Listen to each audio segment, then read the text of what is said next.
y'all, it's me, Nurse B here. I am a registered nurse. I'm also a nurse mentor, a nurse educator, and a cheerleader, especially if you are interested in the nursing field or if you're currently in nursing school. So today I wanted to talk about the dreaded care plan. If you're anything like me, you have that big, thick packet that you have to create a care plan with. When I was in nursing school, I've been a nurse for over 10 years now. So when I was in nursing school, we had that thick packet. We had to do what you call pre-labbing. So just say if our clinical day was on Tuesday, we have to go up to the clinical site Monday evening, get all of our information, go back home, stay up all night working on a care plan, and then turn in the care plan at 6:30 that following morning, the day or the morning of our clinical. So that's what I mean when I say the dreaded care plan. Now, since I've been a nurse and since I'm currently a nurse educator, I teach practical nursing students. I wanted to give a little insight on how to master your care plan. And it's really simple. It's just a little time consuming, but the more you do it, the easier it will get for you. So first things first, you have to gather all of the information for your patient. So your patient history, any orders, diets, lab work, all of that. So get familiar with the nursing chart or the chart itself so that you can always go and find that information. Now, the biggest thing with the care plan is those nursing diagnoses. I find that my students, they kind of struggle in this area.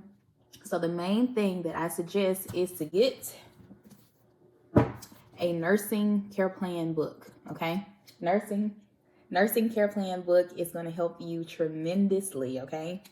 Now, I do not recommend any specific author, any specific brand, but just make sure that your nursing diagnosis handbook or nursing care plan book, whichever one it may be called, make sure it includes NANDA diagnoses, NANDA, N-A-N-D-A diagnoses.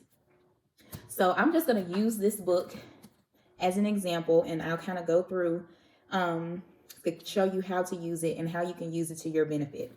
Now, yes, this is a practical nurse instructor giving y'all the tea on how to do these care plans, okay? All right, so the first thing you want to do is think about the client's main medical diagnosis, right? So what are they in the hospital for? What are they in the long-term care facility for? And you're going to go from there. So for instance, say that we have a patient that was admitted to the hospital with pneumonia, right? All right, so let's look inside of this nursing diagnosis book. This is the book that I have. Again, I do not recommend a specific book as long as it has NANDA diagnoses. So let's see if let's say our patient has pneumonia, and we know based on our assessment that the patient experiences some dyspnea on exertion. So they may have some decreased activity tolerance. So we know that the first part of a nursing diagnosis is a problem. So here is our problem. I hope y'all can see that. But here's our problem: decreased activity tolerance. The second part of the nursing diagnosis is the related to. The related to is your etiology or the cause of the problem. This is a problem. The cause of the problem is imbalance between oxygen supply and oxygen demand. So that is the reason we have some decreased activity tolerance. So this is the first section of the book that has all different kinds of conditions and issues that your patient can have. And then we're going to go to the second section and we're going to look for activity intolerance. This decreased word, risk for, readiness, those type of things are just describers. So we're going to actually look for activity. So we're going to go to the second section. All right, so boom, we go to the second section and we see decreased activity decreased activity tolerance. So what is that exactly? It's an insufficient endurance to complete required or desired daily activities. So we know the second part or the first part of the nursing diagnosis is the problem. That's our decreased activity tolerance. The second part is the related to. Related to is the etiology or the cause of said problem. So why is our patient experiencing decreased activity tolerance? could be related to, so we've already said that they have an imbalance between oxygen supply and demand. But just know also that there are some examples here of some other related factors or other causes. So maybe it's a sedentary lifestyle. Maybe they have impaired physical mobility, so they are not able to get up and do things. Insufficient muscle mass or decreased muscle strength, etc. Maybe they're depressed.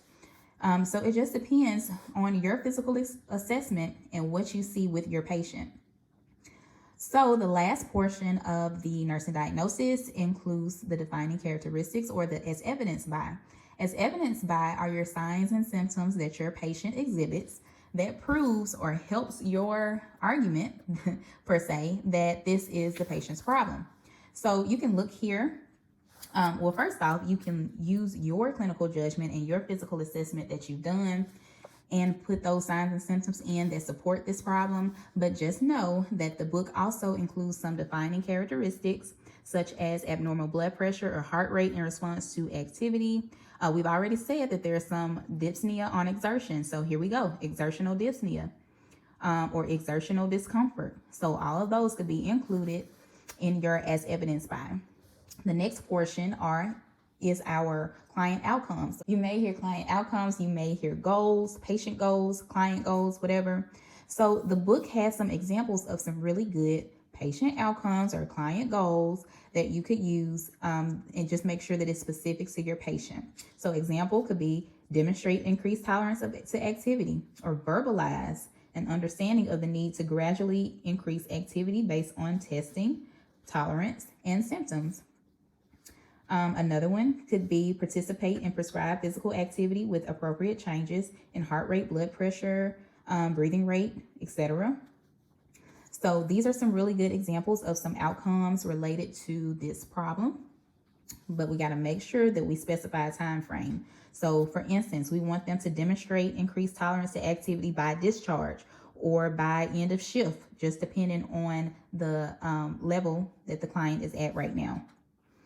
Okay, so that's our patient goals. And next we have to do some interventions. So we have our goal. Now we want to look at some interventions. And I'm going to go over here. The book even includes nursing interventions and rationales. Okay, so one intervention could be, I'm going to go with this one. Assess a client daily for appropriateness of activity and bed rest orders, and mobilize the patient as soon as possible. So if you're anything, if you go to a school like mine, or a majority of schools really, you must also have a rationale. So intervention and rationale. So the book has the rationales for you as well. So why?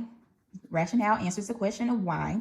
Why are we assessing the client daily for appropriateness of activity and bed rest orders? And why are we trying to move them as soon as possible? Here is why. Mobilization is a simple method of maintaining stable cardio parameters like blood pressure and heart rate, countering orthostatic intolerance, and reducing the risk of secondary problems in clients due to long-term immobilization. So this is why we want to assess them and get them up as soon as possible. Okay, so the final portion, and here's a few other ones. Perform range of motion exercise if the client is unable to tolerate activity or is mostly immobile. So we can do some passive range of motion as well, monitoring the client and monitoring and recording the client's ability to tolerate activities, all that good stuff. So you have some more interventions and rationales. So now the final portion is the evaluation part. Did it work? Did your interventions work to achieve the goals that we set based on this nursing diagnosis that we've come up with? So evaluation portion is simple. It's just simply asking, did it work? Were the goals met based on your intervention? So yes or no. So again, something that will really help you complete your care plan is simply getting some type of nursing diagnosis handbook or nursing care plan book. It's going to help you so much, you guys. A lot of programs have their own specific care plan book or nursing diagnosis book that they would recommend. If they do, go for it. Go ahead and get you one, and it's going to make things a lot easier for you. So something that also helped me was the fact that we had to do it online. We had to type out our care plans.